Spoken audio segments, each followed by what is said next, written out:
അതിനെ സംബന്ധിച്ച് പൃഥ്വിരാജ് ഒരുപാട് രീതിയിൽ കഷ്ടപ്പെട്ട് അല്ലെങ്കിൽ പറഞ്ഞ പോലെ തന്നെ ആരോഗ്യപരമായിട്ടും മാനസികമായിട്ടും വരുന്നതും ഒരുപാട് വർഷങ്ങൾക്ക് ശേഷമാണ് ഈ സിനിമ റിലീസാവുന്നത് തന്നെ. അപ്പോൾ രാജുവേട്ടൻ്റെയൊക്കെ ഒരു ഈ സിനിമയോടുള്ള ഒരു ആഘോഷമൊക്കെ എങ്ങനെയാണ്? ഇതിൻ്റെ അകത്ത് പൃഥ്വിരാജ് എന്ന് മാത്രമല്ല, പൃഥ്വിരാജാണ് ഏറ്റവും കൂടുതൽ വേണമെങ്കിൽ കഷ്ടപ്പെട്ടതെന്ന് പറഞ്ഞു കഴിഞ്ഞാൽ നമുക്കറിയാമല്ലോ. നമ്മൾ അവിടെ ആദ്യത്തെ ഷെഡ്യൂളൊക്കെ നമുക്ക് രാത്രിയിലൊക്കെ ഒരുപാട് ഷൂട്ടുകളൊക്കെ ഉണ്ടായിരുന്നു. ഭയങ്കര -ഡിഗ്രിയിലൊക്കെ പോയിട്ടുള്ള ദിവസങ്ങളാണ്. പക്ഷേ അവിടെ അന്നേരം ഇയാളുടെ ഒരു സാധാരണ ഒരു ഷർട്ട് മാത്രം ധരിച്ചിട്ടാണ് പെട്ടെന്ന് കമ്പിളിക്കകത്തുനിന്ന് ആ ഷൂട്ടിലോട്ട് ഇറങ്ങുകയെന്ന് പറഞ്ഞു കഴിഞ്ഞാൽ ഇങ്ങനെ എനിക്കൊക്കെയാണ് ഈ തണുപ്പെന്ന് പറഞ്ഞാൽ എൻ്റെ അസ്ഥി ഇങ്ങനെ വേദനിക്കും, തല വേദനിക്കും തണുപ്പ് വന്നു കഴിഞ്ഞാൽ. അപ്പം അങ്ങനെ ഞാനൊക്കെ ഒരു 4-5 ലെയർ കൂടെ ഞാൻ ഇത് ചെയ്യുമ്പം അങ്ങനെ ഫിസിക്കലി മെൻ്റലി ഒരുപാട് ഇതുണ്ടല്ലോ. ഇത് എപ്പോഴും ഒരു ആർട്ടിസ്റ്റിനെ സംബന്ധിച്ചിടത്തോളം ആ കഥാപാത്രത്തിലേക്ക് കയറുമ്പോൾ അങ്ങനെ ഒരുപാട് ഒരിക്കലും മലയാള സിനിമ കണ്ടിട്ടില്ലാത്ത തരത്തിലുള്ള ഒരു ട്രാൻസ്ഫോർമേഷനാണ്. ട്രാൻസ്ഫോർമേഷൻ എന്ന് പറഞ്ഞാൽ ഇപ്പോൾ ഈ ഫിസിക്കൽ ഒരു ട്രാൻസ്ഫോർമേഷനോ താടി മുടി വളർത്തിയത് കൊണ്ടോ അല്ലെങ്കിൽ ശരീരത്തിൻ്റെ ഭാരം കുറഞ്ഞുകൊണ്ടോ ഒന്നും മാത്രമല്ല, അദ്ദേഹത്തിൻ്റെ കണ്ണുകളെ നോക്കുക. അദ്ദേഹത്തിൻ്റെ സാധാരണ വളരെ തീക്ഷ്ണമായ കോൺഫിഡൻസ് ഉള്ളൊരു കണ്ണുകളുടെ സ്വഭാവം അങ്ങനെ മാറ്റിക്കൊണ്ട് വരുന്നു. അപ്പോൾ ഇത് മെൻ്റലി നമ്മളുടെ ഒരു വലിയൊരു ഹോംവർക്കുണ്ട്. ഹോംവർക്ക് പിന്നെ ശബ്ദത്തിന് നമ്മൾ ലൈവ് റെക്കോർഡിങ് വരുന്നുണ്ട്. ശബ്ദം എത്രത്തോളം ഇങ്ങനെ ഡിറ്ററേറ്റ് ചെയ്ത് വരുന്നു, വാക്കുകൾ മുറിഞ്ഞു പോകുന്നു. ഇതൊക്കെ ഒരു ആർട്ടിസ്റ്റിൻ്റെ ഈ മുഖം വെച്ചിട്ട് അല്ലെങ്കിൽ വേറെ എന്തെങ്കിലും രീതി ചെയ്യുന്നത് മാത്രമല്ല, അദ്ദേഹത്തിൻ്റെ നഖം വരെ അല്ലെങ്കിൽ അതിൻ്റെ പല്ലും നഖവും എന്നൊക്കെ പറഞ്ഞിട്ടുള്ള രീതിയിൽ ഏർപ്പെട്ടിട്ടുള്ള ഒരു പ്രകടനം ആ സിനിമയ്ക്കുണ്ടായിരുന്നു. ഈ 9 അവാർഡ് ഇപ്പോൾ കിട്ടി. എന്നിരുന്നാലും ഇതിലേതെങ്കിലും ഒരാൾക്ക് സാറ് പ്രതീക്ഷിച്ച ഒരു ഡിപ്പാർട്ട്മെൻറ്റിനോ അല്ലെങ്കിൽ ഒരു വ്യക്തിക്കോ കിട്ടാതെ പോയതിൽ സങ്കടമുണ്ടോ ഏതെങ്കിലും? നമുക്ക്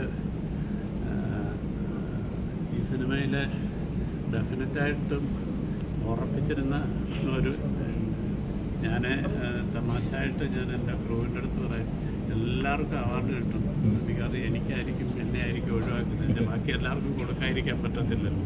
പിന്നെ എന്ന് വെച്ച് കഴിഞ്ഞാൽ പക്ഷേങ്കിൽ എനിക്ക് ഇതിൻ്റെ ഏറ്റവും മനോഹരമായ ഒരു സിനിമയെ സപ്പോർട്ട് ചെയ്ത് നിർത്തിയിരുന്നതാണ് ഇതിൻ്റെ ബാക്ക്ഗ്രൗണ്ട് സ്കോർ എന്ന് പറയുന്നത്. ബാക്ക്ഗ്രൗണ്ട് സ്കോർ ആൻഡ് മ്യൂസിക് അത് കൺസിഡർ ചെയ്തില്ല എന്നുള്ളത്.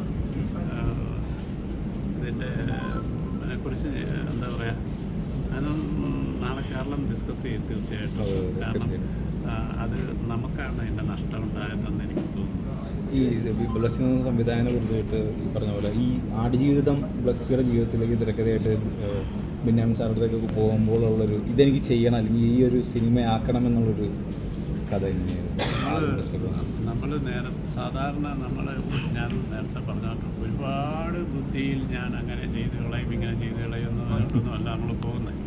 അപ്പം നമ്മളൊരു കാര്യം ഇഷ്ടപ്പെട്ടു നമ്മളിത് ചെയ്യും. ഇതിപ്പം അപ്പോൾ ആ സമയത്തൊന്നും ഇത് പാമ്പുകൾ എങ്ങനെയാണ് കൊണ്ടുവരിക അല്ലെന്നുണ്ടെങ്കിൽ ബാക്കി കാര്യങ്ങളൊക്കെ എങ്ങനെയാണ് മറ്റേ ഭയങ്കര ട്വിസ്റ്റർ എങ്ങനെ ഉണ്ടാകുന്ന സാൻഡ്സ്ട്രോം എങ്ങനെയാണ് ഞാൻ ക്രിയേറ്റ് ചെയ്യുന്നത് എന്നുള്ളത്. ഇപ്പോൾ ഞാനൊരു 10-15 കൊല്ലങ്ങൾക്ക് മുമ്പാണ് ഞാനിത് ആലോചിക്കുന്നത്. അന്ന് ഈ VFXൻ്റെ ഒന്നും സപ്പോർട്ട് ഇത്രയൊന്നും ഇല്ലാത്തൊരു സമയം കൂടെ.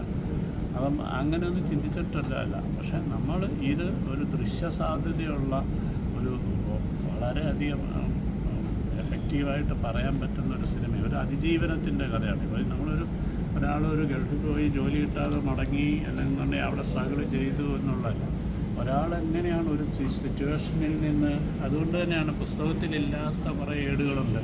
അത് ഈ ഡെസേർട്ട് ക്രോസിംഗ് എന്ന് പറയുന്നത് മറ്റു പുസ്തകത്തിലില്ലാത്തതാണ്. അതായത് ഒരു ജീവിതത്തിൻ്റെ ഏത് ഘട്ടത്തിലും ജീവിതത്തിനെ സർവൈവ് ചെയ്യാനായിട്ടുള്ള മനുഷ്യൻ്റെ ഒരു പ്രതീക്ഷയുണ്ട്.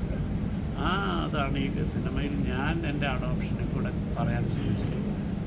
അപ്പം അതിൻ്റെ ഒരു ഫയർ മനസ്സിലുണ്ടായിരുന്നു. പക്ഷേ ഇത്രയധികം സ്ട്രഗിൾ വേണം ഈ സിനിമയ്ക്കെന്ന് വിചാരിച്ചിരുന്നില്ല. ചിലപ്പം ചില എന്താ പറയുക ചിന്തകൾ ചിന്തിക്കാൻ കഴിവ് കുറവുള്ളതുകൊണ്ടും സംഭവിക്കാം ഇതൊക്കെ. ബ്ലസ്സി സാറിൻ്റെ സിനിമകളെല്ലാം എടുത്ത് നോക്കി കഴിഞ്ഞാൽ ഒരു മനുഷ്യൻ അനുഭവിക്കുന്ന ഓരോരോ യാത്രകൾ ഓരോ സിനിമയിലും പറഞ്ഞു പോകുന്നുണ്ട്. കാഴ്ചയിലായാലും തന്മാത്രയിലായാലും ഭ്രമരം എല്ലാ രീതിയിലും പറഞ്ഞു പോകുന്നുണ്ട്. ബ്ലസ്സി സാറ് ഈ സിനിമകൾ എഴുതുമ്പോഴായാലും സിനിമകൾ സംഭവിക്കുമ്പോഴായാലും ബ്ലസി സാറിൻ്റെ ചിന്തകൾ എങ്ങനെയാണ് സംസാരിക്കുന്നത് പ്രേക്ഷകരോട്? ഒരുപാട് വേദനയോടുകൂടിയാണ് ഞാൻ സിനിമ എഴുതുമ്പോൾ. ഞാൻ ചിലപ്പോൾ എൻ്റെ ഒരു ഭ്രാന്തമായ ഒരു അവസ്ഥയിലൂടെ ഞാൻ സഞ്ചരിക്കാറുണ്ട്. ഞാൻ എഴുതുമ്പോൾ എനിക്കറിയാതെ എൻ്റെ കണ്ണീർ വരാറുണ്ട്. ഞാൻ തന്മാത്രയൊക്കെ എഴുതുന്ന സമയത്ത് ഭയങ്കര മഴയും തണുപ്പും ഒക്കെ ഉള്ള സമയത്ത് വെളുപ്പിന് 2 മണിക്ക് 3 മണിക്കൊക്കെ ഇരുന്ന് എഴുതുമ്പോൾ എന്നിലെ ഈ മടിയനായ ഉറക്കക്കാരൻ വിചാരിക്കും, തമ്പുരാനെ ലോകം മുഴുവൻ ഉറങ്ങുവാണല്ലോ, ഞാൻ മാത്രമാണല്ലോ കുത്തിയിരിക്കുന്നത് എന്ന് വിചാരിക്കും. അവിടെ ഇപ്പം മകന് IAS കിട്ടിയിട്ട് അച്ഛനെ അവൻ്റെ അടുത്ത് പറയുമ്പം അച്ഛൻ മകൻ്റെ അടുത്ത് സാറാരാന്ന് ചോദിക്കുമ്പം ഞാൻ കരഞ്ഞുകൊണ്ടാണ് എഴുതിയത്. പക്ഷേ ഞാനത് ആ സിറ്റുവേഷൻ അനുഭവിച്ച് അതെങ്ങനെയാണ് എക്സിക്യൂട്ട് ചെയ്യുന്നതെന്നുള്ള മനസ്സിൽ വലിയ തിങ്കലോടുകൂടിയാണ് ഞാനത് ചെയ്തിട്ടുള്ളത്. അപ്പം ഇത് എല്ലാ സിനിമയ്ക്കും അതിൻ്റേതായിട്ടുള്ള ക്യാരക്ടർ അത്രത്തോളം ഭാരത്തോടുകൂടിയാണ് വരുന്നത്. ആ ഭാരമൊക്കെ എഴുത്തുകാരൻ എന്നുള്ള രീതിയിൽ വഹിച്ചുകൊണ്ട് തന്നെയാണ് നമ്മൾ ചെയ്യുക. എല്ലാവിധ ആശംസകളും.